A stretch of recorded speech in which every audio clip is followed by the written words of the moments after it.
Muy bien, muy buenas noches, estimados participantes. Les doy una cálida bienvenida a Beloyer. Soy Emileta Mayo y hoy tengo el placer de presentarles una sesión más del curso de Derecho Penal con el tema Delitos Informáticos, que será desarrollado por la distinguida doctora Caroline Herrera, quien cuenta con un máster en Derecho Penal por la Universidad Autónoma de Madrid y es especialista en Derecho Procesal por la Pontificia Universidad Católica del Perú.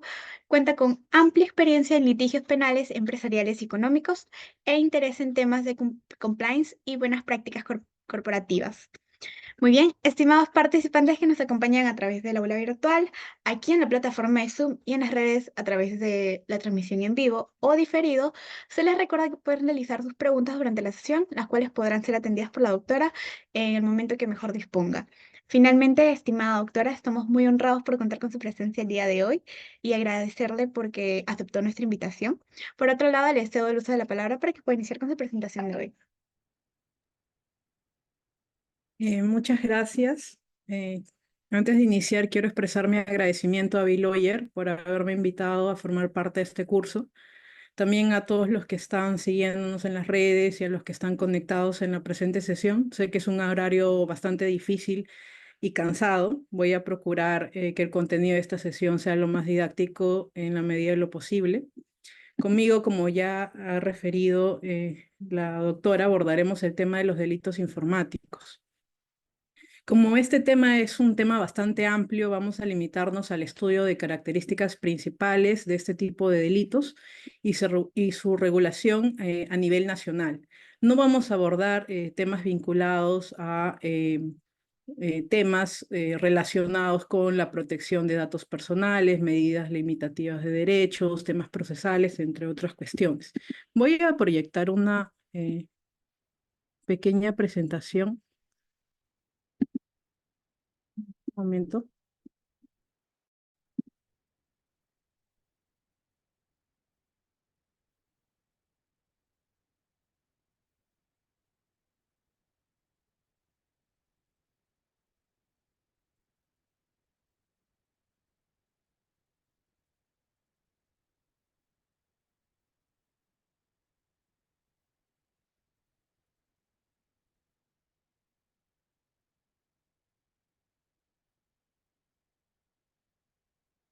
Ok. Em, Entonces quiero contarles lo que sí vamos a ver en esta sesión.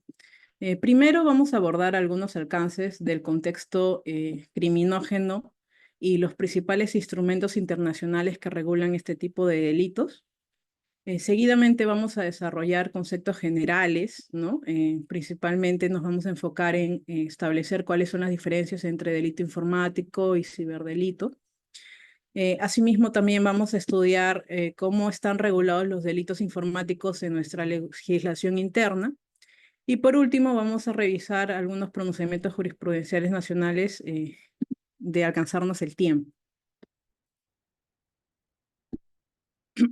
El contexto criminógeno e instrumentos internacionales. Como sabemos, el avance de las nuevas tecnologías informáticas y de comunicación ha dado paso a una nueva fenomenología criminológica. Esto es la llamada criminalidad, cibercriminalidad o delincuencia informática.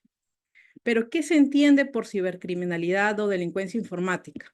¿Es lo mismo cibercriminalidad que delitos informáticos? La cibercriminalidad o delincuencia informática hace referencia a aquella corriente criminalística que investiga los ciberdelitos, es decir, aquellas nuevas formas delictuales que tienen por objetivo, medio y lugar las denominadas tecnologías de la información y de la comunicación. Por consiguiente, se deben diferenciar pues entre delincuencia informática, ciberdelitos y delitos informáticos. Esta nueva generación de delitos ha obligado al derecho penal y a la política criminal de los estados a adoptar en sus legislaciones internas, adaptarse a estas nuevas realidades, ¿no? Como vamos a ver más adelante, nuestro país no ha sido la excepción. Estos delitos tienen una naturaleza particular, bastante particular, ya que no se cometen en un espacio físico o material, sino se cometen a través del aprovechamiento de los espacios virtuales, el ciberespacio o también lo que se ha denominado el espacio lógico, que es aquel espacio entendido como un ámbito artificial creado por medios informáticos. Ahora bien, pensemos por qué este tipo de delitos ha alcanzado un alto índice de comisión en tan poco tiempo, ¿no? ¿Cuáles son los factores que condicionan este avance tan desmesurado, tan exponencial por parte de este tipo de delitos?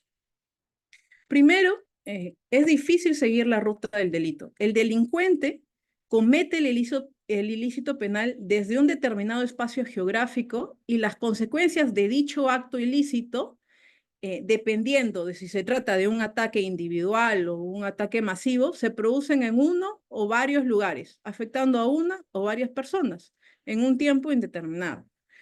Segundo, el delincuente no arriesga su integridad física y todo lo contrario, obtiene grandes ganancias, ¿no? de ser este delito exitoso. Presentan una facilidad de comisión en el tiempo y en el espacio, ya que pueden ser realizados en un plazo mínimo y sin necesidad de la presencia física del ejecutor. Existe también un exponencial incremento de los usuarios informáticos y la facilidad de acceso a los medios informáticos, ¿no? Cada vez es mucho más usual incluso que las personas accedan a sistemas informáticos o a aplicativos, herramientas, entiéndase Yape, Plin, transferencias de cambio de divisas, etcétera, ¿no? Las investigaciones en este tipo de delitos son bastante complejas y presentan altas dificultades para la corroboración y la identificación final del autor, debido a su alto carácter técnico y también al anonimato de los ciberdelincuentes. Esta realidad demanda, ¿no?, conocimientos altamente especializados sobre informática y nuevas tecnologías. Y esto, desde mi perspectiva, pues significa, más allá del tema de enfocarnos tanto en los elementos configurativos del tipo penal, es un desafío bastante grande para los operadores del sistema penal, ¿no? Porque tanto del ente persecutor, el ente investigador, como del juzgador, ¿no? Porque lamentablemente, pues, tenemos a delincuentes especializados, ¿no? Delincuentes especializados con amplios conocimientos especializados y lamentablemente nuestras autoridades no están a la par de este reto, ¿no? ¿Qué han hecho los estados? ¿Qué han hecho los estados frente al avance de la criminalidad por medio de estas nuevas tecnologías? A nivel internacional, podemos citar dos instrumentos internacionales principales en la materia. Tenemos el Convenio sobre Criminalidad, o también el denominado Convenio de Budapest, aprobado por el Consejo de Europa el 23 de noviembre del 2001. Este convenio es bastante importante porque es el primer tratado internacional creado con el objetivo de establecer una política penal común con el objeto de proteger a la sociedad frente a la ciberdelincuencia. A través de este convenio se propone la creación de medidas legislativas adecuadas para que los estados tipifiquen en su derecho interno como delito el acceso deliberado e ilegítimo a todo o parte de un sistema informático, la interceptación deliberada e ilegítima por medios técnicos de datos informáticos en transmisiones no públicas dirigidas a un sistema informático, ya sean originadas en un sistema informático o efectuadas dentro del mismo. Todo acto deliberado y legítimo que dañe, borre, altere, deteriore o suprima datos informáticos, la obstaculización grave, deliberada e ilegítima del funcionamiento de un sistema informático mediante la introducción, transmisión, daño, borrado, deterioro, alteración o supresión de datos informáticos. Y finalmente la producción, la venta, la obtención para utilización, la importación, la difusión u otra forma de puesta a disposición de cualquier dispositivo o programa informático, contraseñas, códigos de acceso o datos informáticos similares que permitan al delincuente acceder a todo o parte de un sistema informático. A través de este convenio también se determina la necesidad de mejora de las técnicas de investigación y el aumento de las relaciones de cooperación judicial internacional para la adopción de medidas rápidas y eficaces. En la actualidad este convenio es bastante importante porque ha sido ratificado por más de 50 países. También tenemos la directiva 2013/40/UE, también aprobada por el Parlamento Europeo y el Consejo el 12 de agosto del 2013. A través de esta directiva se establecen normas mínimas relativas a la definición de las infracciones penales y las sanciones aplicables en el ámbito de los ataques contra los sistemas de información.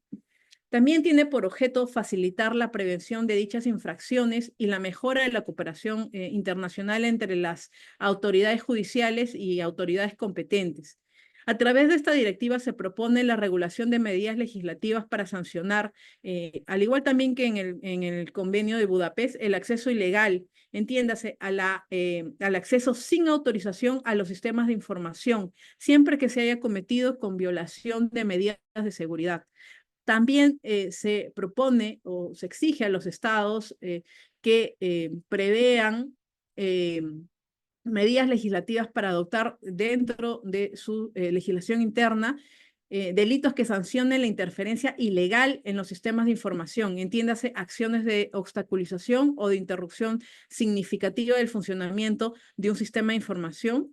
También la interferencia ilegal en los datos, es decir, aquellos actos destinados a borrar, dañar, deteriorar, alterar, suprimir o hacer inaccesibles datos informáticos contenidos en un determinado sistema de información, ya sea intencionalmente y sin autorización. También se penaliza la interceptación ilegal de transmisiones no públicas de datos informáticos hacia, desde o dentro de un sistema de información. Ahora bien, ¿qué entendemos por delitos informáticos y por ciberdelito? ¿Son lo mismo? No. Los delitos informáticos aluden, bueno, es un término que fue acuñado en 1985, cuando se creía que la única forma de comisión de este tipo de delitos era mediante una computadora y no desde otros dispositivos electrónicos. El ciberdelito, por su parte, es un concepto mucho más amplio. Existen dos posiciones doctrinarias al respecto. Una primera corriente que establece que solo podrán ser considerados ciberdelitos aquellos delitos en los que el uso de la tecnología sea indispensable para su comisión, no pudiendo pues ser cometidos de otra forma, y otra que fija que solo podrá llamarse ciberdelito a todos los delitos cometidos mediante las tecnologías de la información. De una u otra forma, lo cierto es que el ciberdelito abarca un concepto mucho más amplio que engloba a los delitos informáticos, es decir, aquellos delitos informáticos tradicionales que son cometidos mediante dispositivos electrónicos o digitales, a través pues, de amenazas, coacciones, estafas, y a los delitos realizados contra equipos, datos, sistemas informáticos. Esto es contra la integridad propia, la confidencialidad y la disponibilidad de estos sistemas informáticos. Los ciberdelitos se pueden dividir en tres grupos.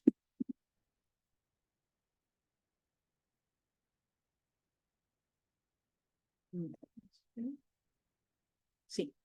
Los ciberdelitos se pueden dividir en ciberdelitos puros, que son aquellos que se cometen en el ciberespacio, en este espacio lógico. No pueden cometerse sin la informática y el Internet. Por ejemplo, aquí podemos citar a los delitos de acceso ilícito, a los delitos contra los datos informáticos y los sistemas informáticos. También tenemos a los ciberdelitos bimodales, que son delitos tradicionales que han migrado al ciberespacio, pudiendo también cometerse en un espacio físico. Por ejemplo, aquí encontramos al delito de suplantación de identidad, al delito de pornografía infantil, proposiciones sexuales a niños, niñas y adolescentes.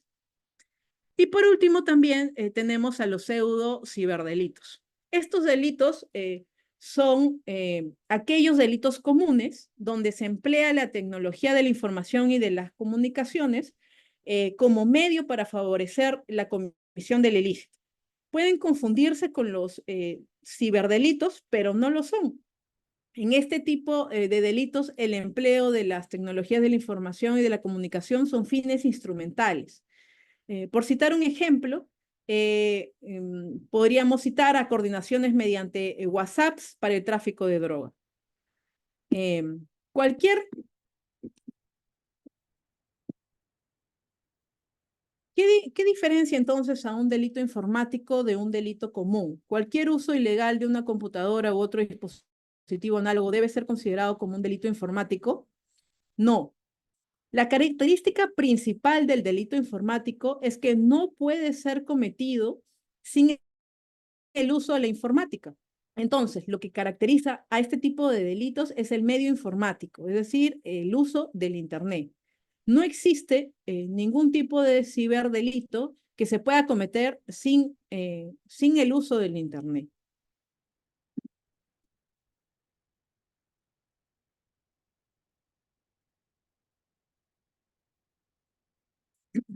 Ahora veamos qué es lo que pasa en Perú, cómo se ha regulado este tipo de delitos en Perú. Desde el 21 de octubre del año 2013, existe la ley 396, que es la ley de delitos informáticos. La última modificación de esta ley se dio el 21 de diciembre de 2023 mediante el decreto legislativo 1614. La mayor parte por no decir los delitos informáticos, están regulados mediante esta ley. Esta ley deroga los tipos penales comprendidos, que estaban comprendidos en el capítulo 10 del Código Penal, específicamente los artículos 207A al 207D. Sin embargo, en nuestro código también subsisten algunos delitos informáticos, como el artículo 186, hurto agravado, el apartado 3, en donde se señala que básicamente se considerará este agravante mediante la utilización de sistemas de transferencia electrónicas de fondos, de la telemática en general o la violación del empleo de claves secretas. Ahora bien, ¿qué nos dice esta ley? Según el artículo 1 de la ley, el objeto regulado por esta ley es garantizar la lucha eficaz contra la ciberdelincuencia.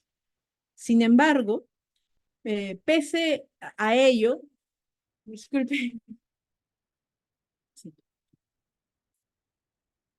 estoy en un lugar en donde hay mucho tráfico de vehículos, por eso se escucha así.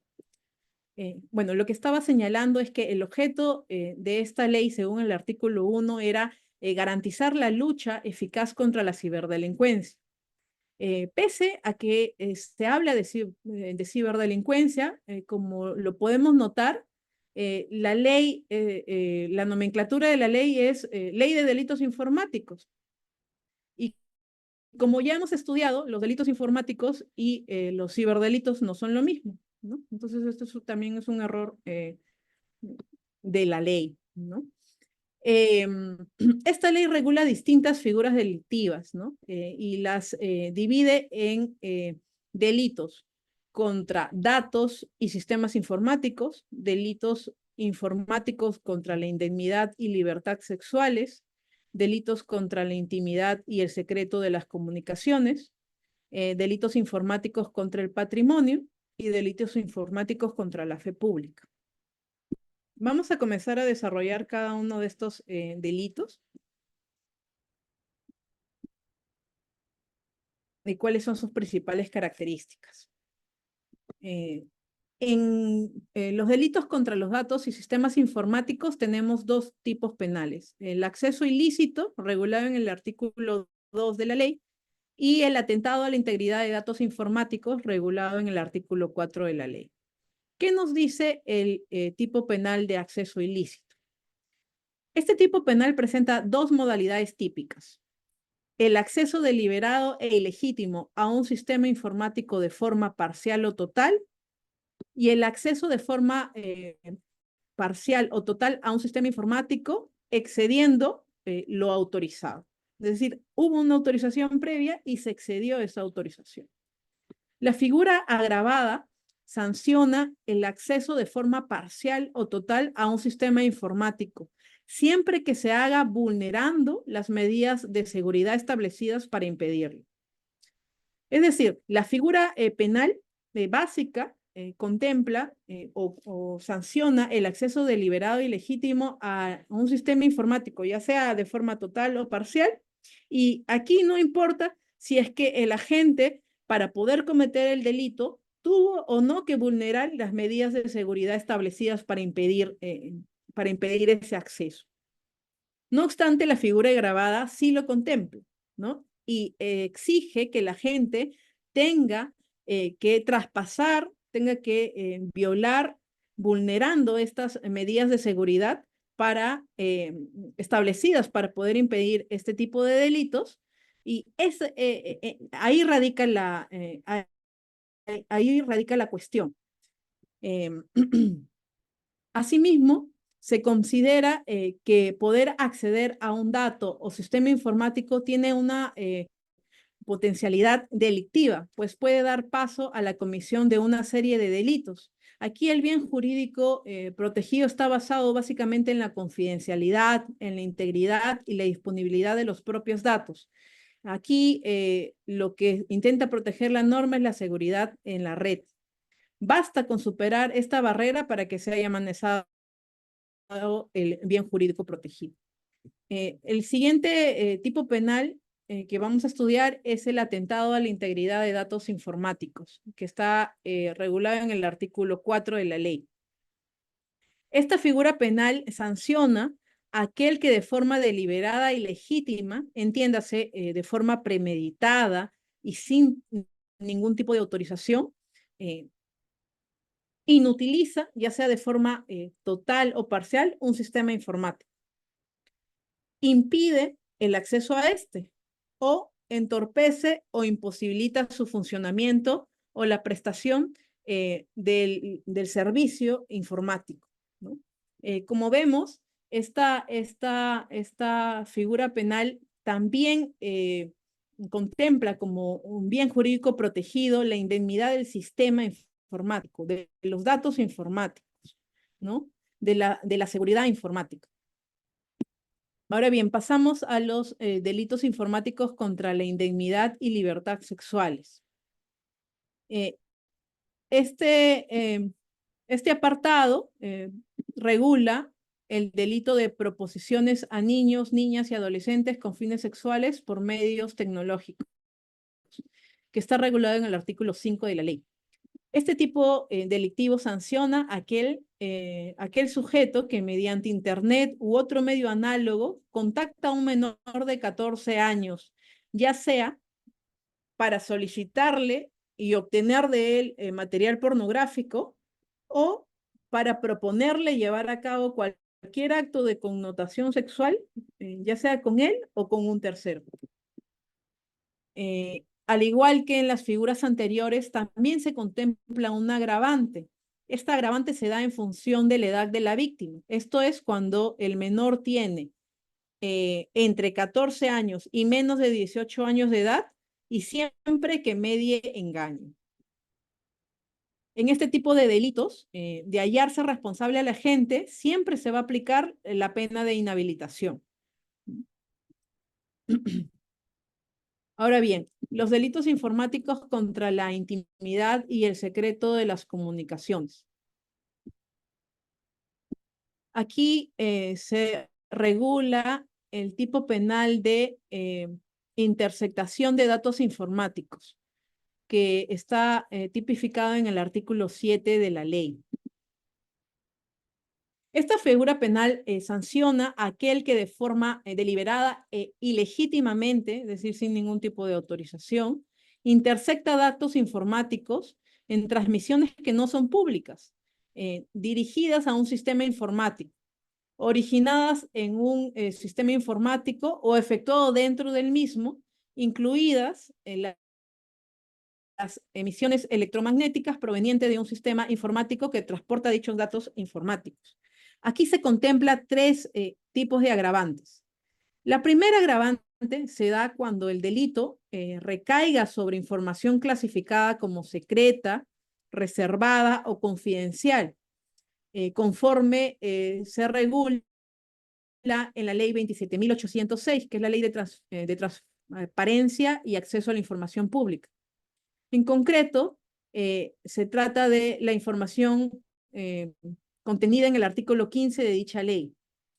Aquí podemos citar a información clasificada como secreta y estrictamente secreta, declarada así por acuerdos adoptados por mayoría legal de los miembros del Consejo de Ministros por razones de seguridad nacional, a la información protegida por investigaciones en trámite referidas al ejercicio de la potestad sancionadora de la administración pública, información referida a datos personales sensibles, cuya publicidad y difusión constituyan una invasión a la intimidad personal y familiar, entre otros. La segunda agravante se configura cuando el delito compromete la defensa, la seguridad o la soberanía nacionales. Y la tercera agravante se da cuando el delito se comete como integrante de una organización criminal. En este caso, la pena se incrementa hasta 1/3 por encima del máximo legal previsto para las dos agravantes anteriores. Entonces, si el máximo legal previsto para estas dos agravantes anteriores es de 10 años, la norma prevé pues un espacio punitivo de hasta 13 años. Los delitos, ahora desarrollemos los delitos informáticos contra el patrimonio. Este tipo de delitos aborda una sola figura penal, que es el fraude informático, tipificado en el artículo 8 de la ley. Este tipo de delito sanciona al que de forma deliberada e ilegítima, es decir, de forma premeditada, dolosa, sin ningún tipo de autorización, procura obtener un beneficio propio o para un tercero, mediante el engaño, mediante la introducción, alteración, borrado, clonación de datos informáticos o cualquier interferencia o manipulación en el funcionamiento de un sistema informático. También se regula un agravante que se sanciona con hasta 10 años de pena privativa cuando se afecte el patrimonio del Estado que haya sido destinado a fines asistenciales o a programas de apoyo social. Por último, la ley también prevé los delitos informáticos contra la fe pública, que establecen una figura delictiva que es la suplantación de identidad, regulada en el artículo 9 de la ley. Este tipo penal se da cuando el agente suplanta la identidad de una persona, ya sea natural o jurídica, mediante las tecnologías digitales, y siempre que se genere un perjuicio. Este perjuicio puede ser de varios tipos. Puede ser un perjuicio material, puede ser un perjuicio moral o de cualquier otra índole. También, al igual que en los casos anteriores, la ley regula un agravante con hasta 9 años de pena privativa de libertad cuando la suplantación de identidad se dé respecto a una persona de 18 años y siempre que menor de 18 años y siempre que se genere un perjuicio material, moral o de cualquier otra índole a la víctima.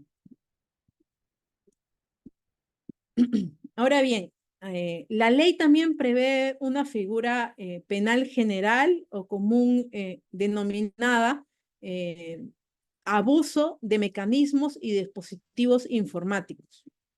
Esta figura penal se da cuando de forma deliberada, de forma ilegítima, el agente fabrica, diseña, desarrolla, vende, facilita, distribuye, importa u obtiene para su utilización uno o más mecanismos, programas informáticos, dispositivos, contraseñas, código de accesos, usuarios o cualquier otro dato informático que estén específicamente diseñados para la comisión de todos los delitos previstos por la ley. Y también se da cuando la gente presta un servicio que contribuye pues a ese propósito. No sé, la gente tiene conocimientos especiales, ¿no?, en informática y se presta para la comisión del delito. También la ley regula agravantes comunes a todo este tipo de delitos. Se establece que la pena se aumentará en 1/3 por encima del máximo legal fijado cuando el agente cometa el delito en calidad de con los problemas pues involucra en la determinación de la organización criminal, elementos típicos del delito de organización de una posición especial de acceso a la data o a la información reservada o al conocimiento que se tiene de este tipo de información en razón a un cargo que se ejerce o una función, ¿no? Aquí la gente pues tiene un cargo, tal vez en alguna empresa, en alguna institución pública, puede acceder a los sistemas informáticos y en aprovechamiento, en un abuso ilegal de estas prerrogativas, de estas funciones, eh, violenta pues el sistema informático, ¿no? Eh, la tercera agravante común a este tipo de delitos se da cuando la finalidad de comisión de este delito es la de obtener un beneficio económico. Esta agravante no va a ser aplicada de forma copulativa en los delitos que prevén de por sí ya esta circunstancia agravante. Y la última agravante, que sería la cuarta agravante, se da cuando se compromete fines asistenciales o se afecta la defensa, la seguridad y la soberanía nacionales. La ley también prevé una causa de exculpación o exención de responsabilidad penal. ¿Cuándo se da esta exención de responsabilidad penal? Esta causal se configura cuando el que realiza, ¿no?, cuando el agente que realiza esta conducta, básicamente las conductas tipificadas en los artículos 2, 3, 4 y 10, con el propósito de llevar a cabo pruebas autorizadas u otros procedimientos autorizados destinados a proteger sistemas informáticos. Es decir, va a estar exento de responsabilidad penal que realiza el tipo penal de acceso ilícito, atentado a la integridad de datos informáticos, interceptación de datos informáticos, entre otras cuestiones, cuando básicamente se realice cuando se ha llevado a cabo pruebas autorizadas u otros procedimientos informáticos que han sido previamente autorizados para proteger los sistemas informáticos.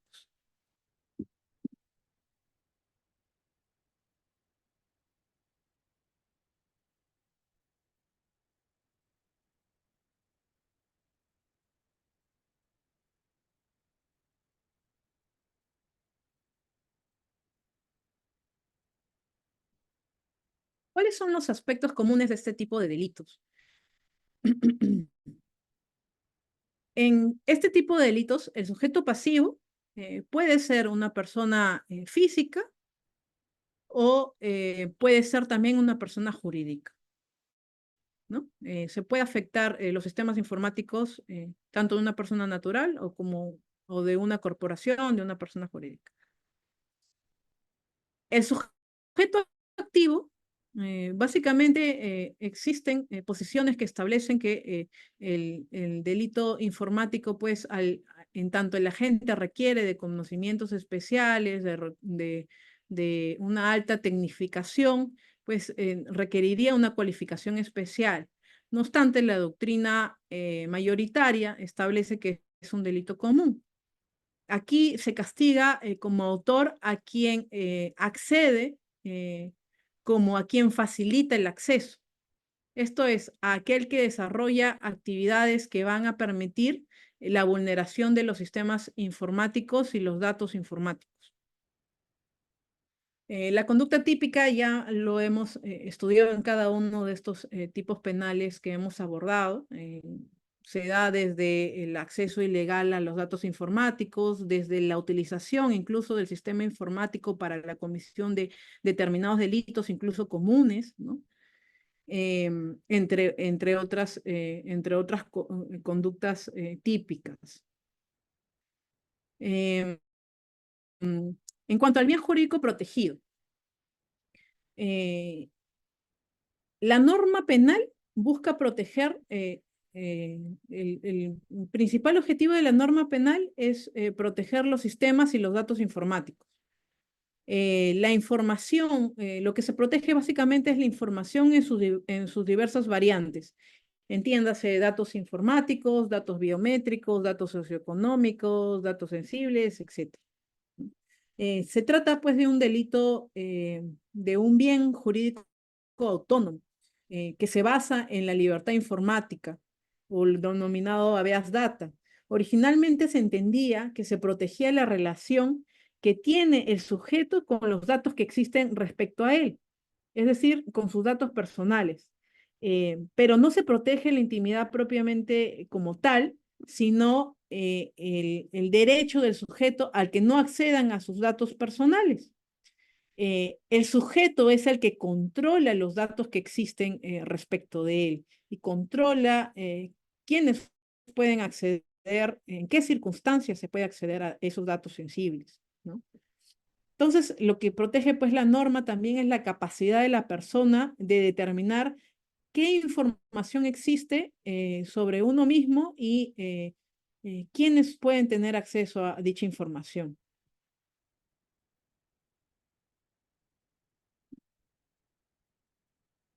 Este tipo de delitos pueden cometerse mediante un acceso directo, es decir, un acceso físico, material.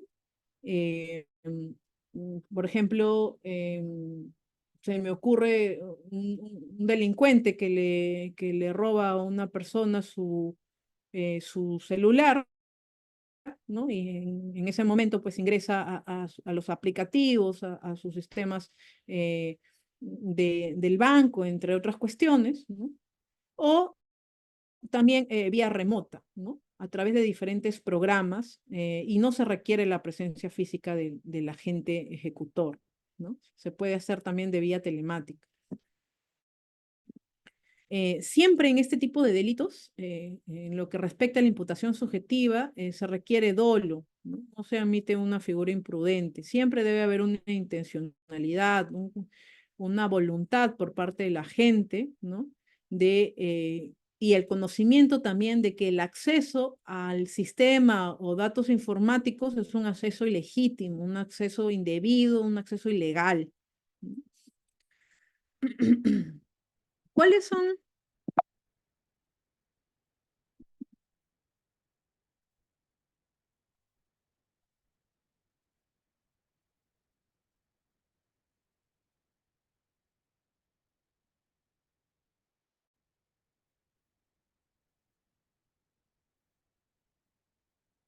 ¿Cuáles son los problemas que surgen con este tipo de delitos?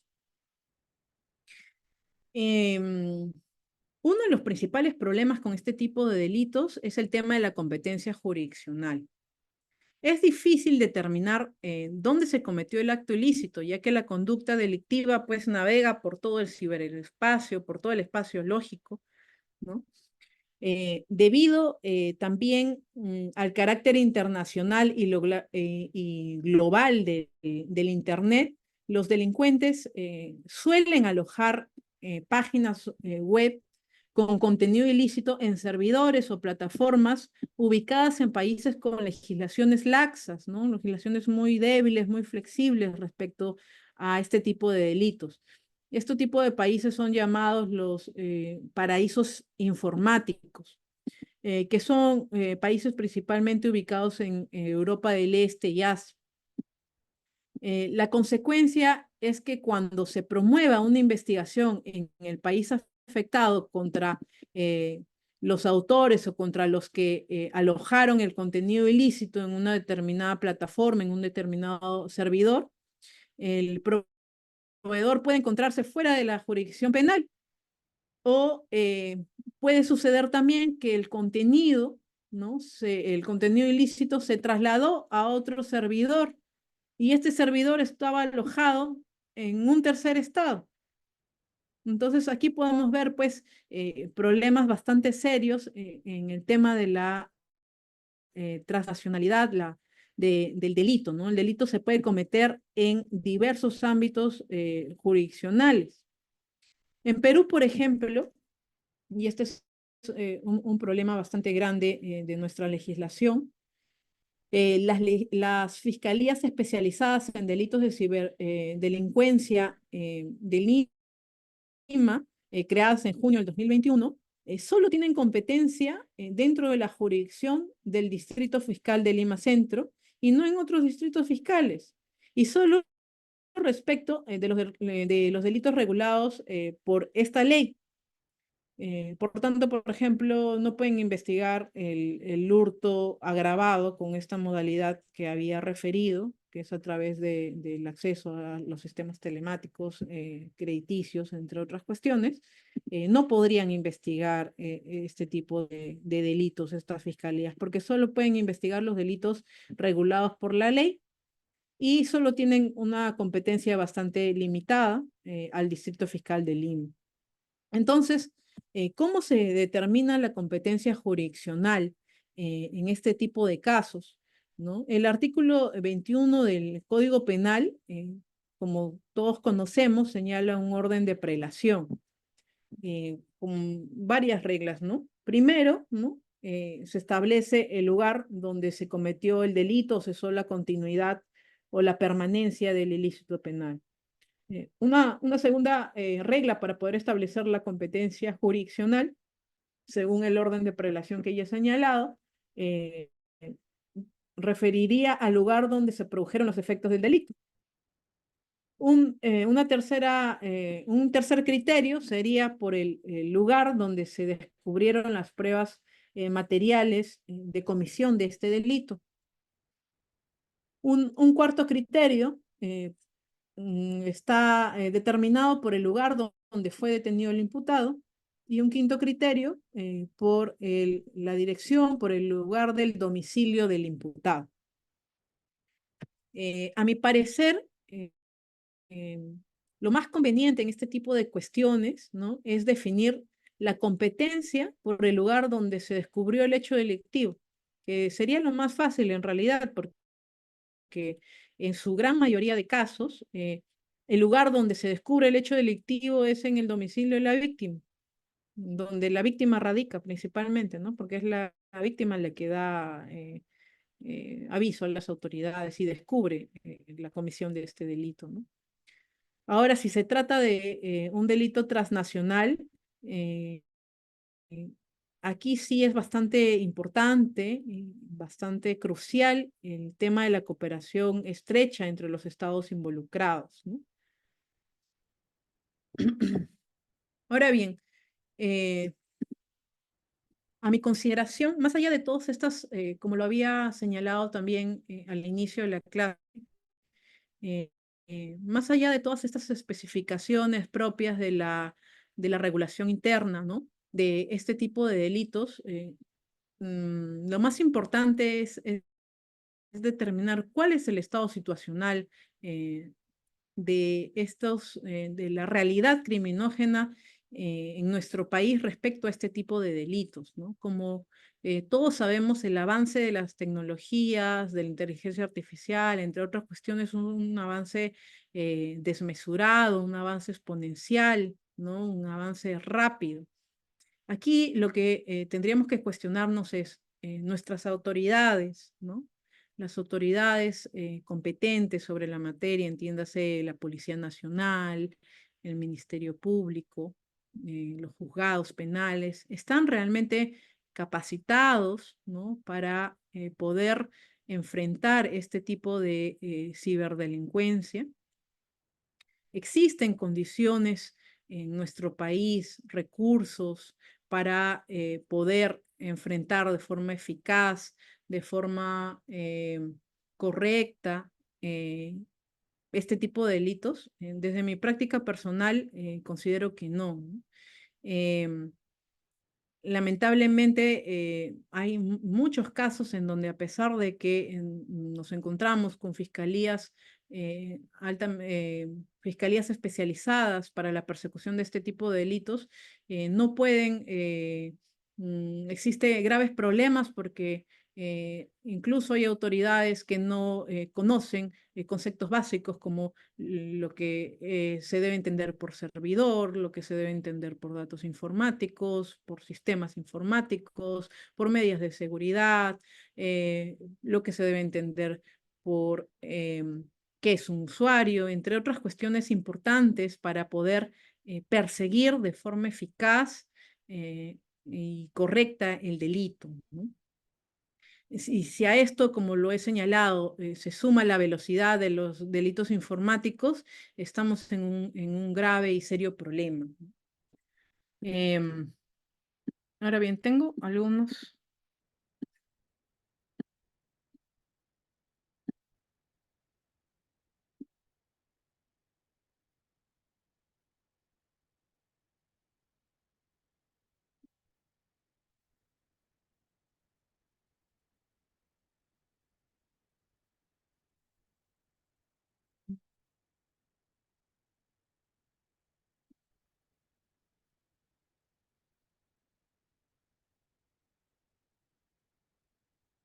¿Cómo, cómo dejó de compartir? Disculpa, si me podrías ayudar.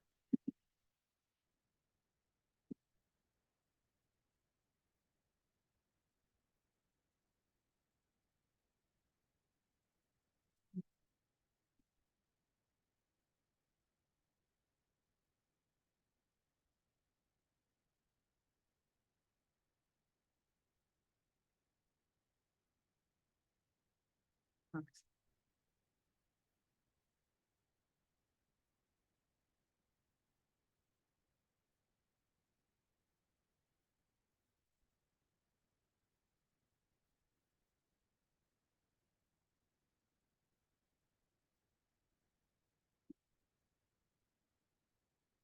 sí, vamos a ver algunos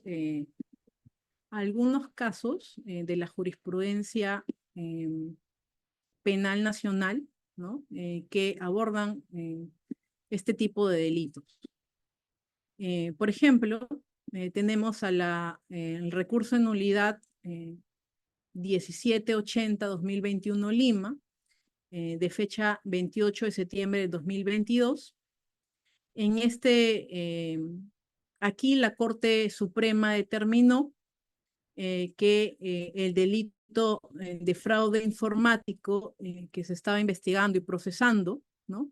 No habría sido suficientemente acreditado porque lo que se requería básicamente era una pericia informática que recoja evidencia que pudiera determinar que se vulneró el sistema informático, el sistema informático, ¿no? Entonces aquí podemos delimitar que para la jurisprudencia nacional eh, se requiere de una pericia informática como prueba necesaria para la acreditación del fraude informático. También tenemos al recurso de nulidad 805-2018 Lima, del 11 de abril del 2019. En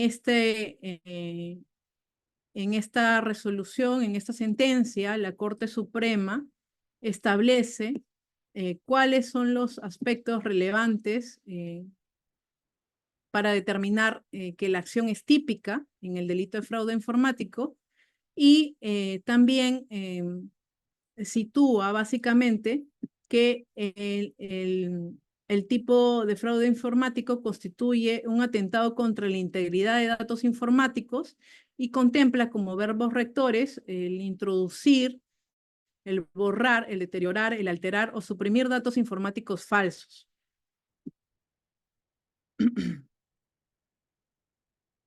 También tenemos el recurso de nulidad 743-2018 Lima, del 26 de octubre del 2018.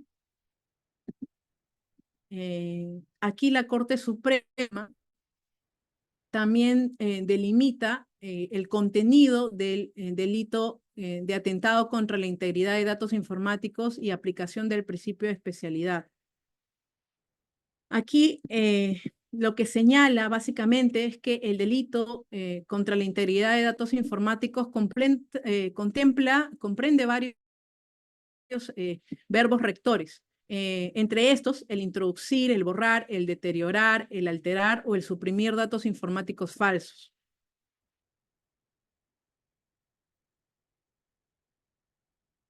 También tenemos el recurso de nulidad 2932-2016 de fecha 12 de junio del 2017. Aquí también la Corte Suprema lo que señala básicamente es que el fraude informático se configura también con la intervención dolosa en un sistema informático con el objetivo de obtener un beneficio ilícito.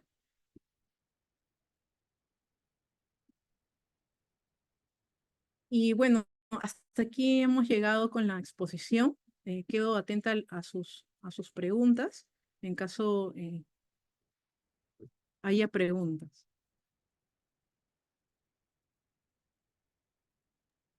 Sí, muchísimas gracias, estimada doctora. Estimados participantes, este es el momento para que puedan realizar sus preguntas. El que desea puede alzar su manita y le daremos el uso de la palabra para que pueda hacer su pregunta. O también pueden dejarlo en la bandeja de chat.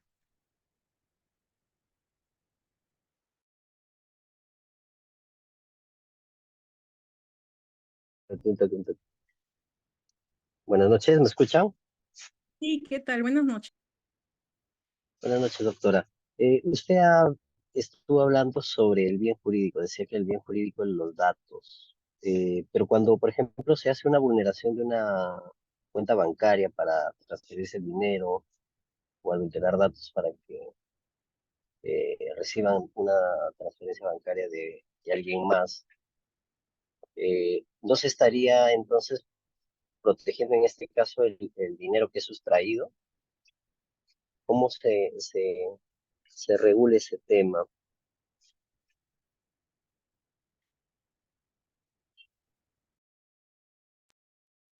Sí, muchas gracias por la pregunta. Como lo he referido, el bien jurídico por excelencia en este tipo de delitos es básicamente la protección de los sistemas y los datos informáticos, ¿no? En diversas variantes, entiéndase datos informáticos, datos biométricos, datos socioeconómicos, etcétera. No obstante, pues tampoco no se puede hacer ajeno a que a través de la perpetración de este delito, como usted también lo ha referido, se pueden vulnerar otros tipos de bienes jurídicos, como el patrimonio, también no solo el patrimonio, sino también la intimidad de las personas, su derecho a la confidencialidad de los datos, entre otras cuestiones, ¿no? Sin embargo, en este tipo de delitos, lo que la norma intenta proteger básicamente es sancionar toda conducta que ponga en vulneración o transgreda un sistema informático o un dato informático por excelencia, ¿no? Entonces aquí lo que tenemos que merituar es básicamente cuál es la conducta típica. La conducta típica, ¿qué es lo que afecta? Afecta cómo se comete esta conducta típica, a través de la vulneración, a través de la transgresión de los datos informáticos. El delito informático o los ciberdelitos no se pueden cometer de ninguna otra modalidad si no es a través de la vulneración, de la afectación, del deterioro, de la alteración, de la manipulación, de la supresión de datos informáticos y de sistemas informáticos. Entonces, por eso es que atendiendo esta especial característica, la norma, básicamente la legislación ha definido que el bien jurídico protegido en este tipo de delitos, pese a que se pueden afectar de forma colateral otro tipo de bienes jurídicos como el patrimonio, la indemnidad también, la indemnidad sexual, la confidencialidad, la intimidad. La norma establece que el bien jurídico son los datos informáticos. Doctora, y en este caso, por ejemplo, de los bancos con los usuarios, por ejemplo, yo tengo mi celular, me lo roban y el delincuente accede pues a todas mis cuentas, ¿no? Y él tiene sus métodos de cómo vulnerar todos los sistemas de seguridad de los bancos y del mismo teléfono. Entonces, ahí, ¿quién es el afectado con este delito? ¿Yo o el banco? ¿Cómo es que se determina a quién se afecta su derecho, ¿no? Porque por un lado están afectando mi privacidad al acceder a mi teléfono, y a través de acceder a mi teléfono logran ellos acceder al banco y realizar transferencias o disposiciones de mi dinero. Entonces, ¿cómo se determina a quién se está agrediendo? ¿Es a mi persona o es al banco? ¿Y por qué este tipo de casos, en la mayoría de veces, el banco nunca te da una solución, solo te dice que no es su culpa de ellos, ¿no? Sí, aquí básicamente debemos diferenciar el agraviado y el sujeto pasivo, ¿no? El agraviado, el sujeto pasivo es aquel en el que recae la conducta delictiva y el agraviado es aquel que sufre las consecuencias del delito, ¿no? En este caso, el que sufre las consecuencias del delito es el usuario que está siendo transgredido en sus datos sensibles de información bancaria, ¿no?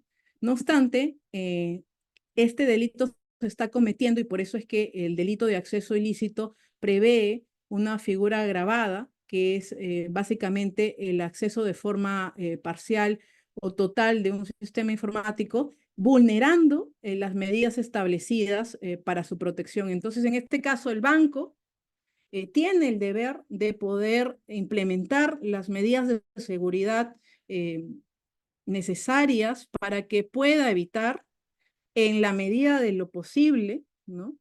En un estándar necesario, que el delincuente pueda acceder a sus sistemas. Es decir, el banco tiene que garantizar al usuario del sistema que sus sistemas son sistemas seguros, que son sistemas eficaces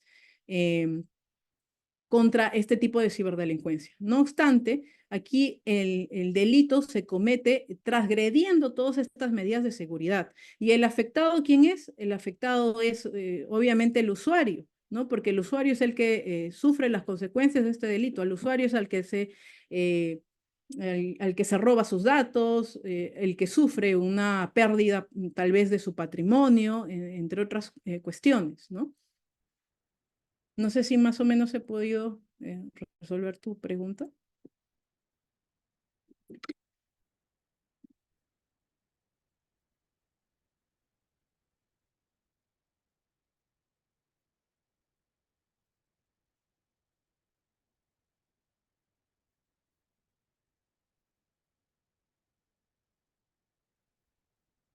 Sí, Sí, creo tenía que sí. una última consulta, por favor. En el caso de los sistemas que maneja, por ejemplo, el tren, las líneas del tren, por ejemplo, estas personas que hacen el pasarte la tarjeta y cobrarte más que el mismo tren para hacer eso. Entiendo que ellos lo que hacen es vulnerar la base de datos de esta empresa y cargarse saldo que nunca pagaron para con eso obtener ese dinero, ¿no? Recaudando las entradas. En este caso, con la modificación de la norma que ya modifica cómo se va a calificar el tema del crimen organizado, ¿no se estaría también favoreciendo este tipo de delitos o esto tiene otra regulación? No entiendo muy bien tu pregunta. O sea, digamos, para estas bandas que siguen operando en las estaciones del metro, ellos lo que hacen es vulnerar el sistema del metro y cargarse saldo en las tarjetas, pero ellos no pagan por ese saldo. Se cargan 1.000 soles, 2.000 soles vía sistema. Entonces, ya con el saldo cargado en las tarjetas, ellos empiezan a cobrar por pasar a las personas que no tienen la tarjeta. Entonces, de esa forma obtienen el dinero de las entradas a la estación. De esa forma están, primero ya vulneraron el sistema de informático del tren y están obteniendo un beneficio económico. Y lo están haciendo en colusión con personal del tren, ¿no? En este caso, la actual ley que ha sido modificada o sea, la ley que salió para modificar el tema del crimen organizado, ¿también abarcaría este delito? ¿Ya no se podría perseguir a estas bandas como crimen organizado? Bueno, pero es que por especialidad debería aplicarse el tipo penal de los delitos informáticos, porque como lo había referido, los delitos informáticos regulan como una figura agravante el tema cuando el delito es cometido en el marco de una organización criminal. Entonces, en este caso que me estás refiriendo, el delito se ha cometido con vulneración, con transgresión de los sistemas informáticos del tren y se ha hecho en el marco de una organización criminal, por lo cual la legislación aplicable sería esta, ¿no? Por especialidad. Ah, ok. Entonces, esta modificación que hubo es más que nada para delitos de lavado de activos, se entendería, porque mencionaban que esta ley iba a afectar no solo el tema de lavado de activos, sino también crímenes como extorsiones, trata de personas. Entonces ahí salió la duda, de, entonces ¿aplica esto también o no? Claro, sí, en Pero, este caso, como lo comento, por especialidad debería regir este tipo esta regulación específica, ¿no? Porque lo que debemos ceñirnos aquí es cuál es la conducta típica, ¿no? Aquí hay una transgresión de los sistemas informáticos, no, sí, hay transgresión de sistemas informáticos. Se ha vulnerado el sistema, las medidas de seguridad implementadas por la empresa del tren eléctrico para, pues, la comisión del delito. ¿Cómo se cometió este delito? ¿Mediante una organización criminal? Se ha cometido mediante una organización criminal. La ley contempla un agravante respecto a ellos, sí la contempla. Entonces, por eso es que aplicaríamos esta ley específica, ¿no? ok, muchas gracias. A usted, muchas gracias. Bueno, si ya no hay más preguntas. Bien, creo que ya no hay más consultas, doctora. En este caso, le extendemos nuestra total gratitud por su participación en este curso. De verdad, su conocimiento y experiencia han sido bastante enriquecedoras para cada uno de los participantes hoy. Muchísimas gracias, doctora. Esperamos contar con usted en futuros eventos académicos. Muchas gracias a ustedes también por la invitación y también gracias a los que han estado conectados y al que ha participado activamente con sus preguntas. Muchas gracias. Hasta luego. Muchas gracias, doctora. Bien, estimados participantes, con ello hemos culminado la sesión que se tenía programada para el día de hoy. Recordarles que quienes estén interesados en adquirir el certificado pueden escribirnos al interno. Que tengan muy buenas noches. Hasta la próxima. Buenas noches. Muchas gracias.